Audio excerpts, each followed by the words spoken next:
Tönögün İstanbul'daki Çağlayan Sot Mahkemesi aldıda Xitayning irqiy qirg'inchilik jinoyati ustidan İstanbul Bosh Taftish Mahkemasiga sunulgan jinoiy ishlar ariznamasi haqida axborot e'lon qilish yig'ini o'tkazildi.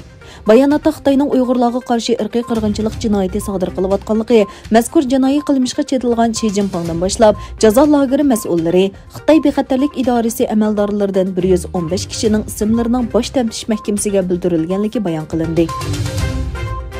Xitoy yadro qurollari to'g'risida ziddiyatli talab va fikrlarni o'tirib qo'ydi. Beijing Birlashgan Davlatlar Tashkiloti bexatarlik kengashining boshqa doimiy a'zolari bilan birlikda oldi bilan yadro urushining va qurol-yarog' raqobatining oldini olish talab qilindi. Xitoy Tashqi ishlar ministrligi butun dunyodagi yadro qurollarining 90%ning Amerika va Rossiyada ekanligini eskartdi.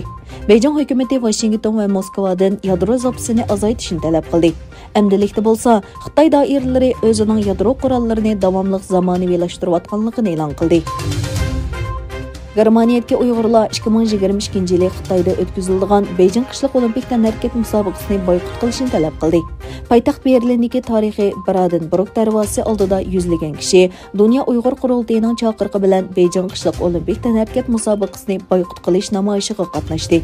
Orqadan namoyishchilar Germaniya tashqi ishlar ministrligiga yurish qildi. Namoyishda Uyg'urlarga erkinlik, irqiy qirg'inchilik to'xtatilsin va jazo lagerlari taqolsin qatorliq shiorlar to'ladi. Falastin Moliya Ministrligi 12 oyda ma'murlarning maoshining davlatga iqtisodiy masalalar sababidan yana bir qatam kam berilganligini e'lon qildi. Ministrlik yozma bayonotida harbiy va mulozimat kasbida ishlaydigan ma'murlarning dekabrdagi maoshining 80%ning berilganligini bildirdi.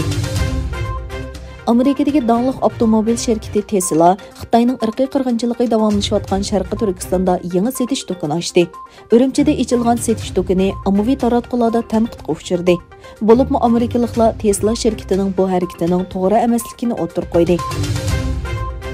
O'tgan yili Angliyaga bormoqchi bo'lgan 28 mingdan ortiq qonunsiz ko'chman Fransiyadan kichik kemalar orqali Angliya bo'g'ozidan o'tgan. Shunda qilib Angliya bo'g'ozidan o'tgan ko'chmanlarning soni rekord yaratgan. Egallanishicha, 2021 yili 11 noyabr 1835 ko'chman 33 kemada Angliyaga kelgan bo'lib, bu bir yilda xotirlangan kundalik ko'chmanlar soni eng ko'p bir kun bo'lgan. Xitoy yer shari televiziya to'rining xabariga qaraganda, doirlarning bayonoti qaraganda Xitoyning g'arbiy janubidagi Guichou o'lkasida bir qurilish o'rnida tog' siyrilib tushish hodisasi yuz bergan. Yer ostida qolgan 17 kishidan 3i qutqizib olingan bo'lib, 14 kishi o'lgan.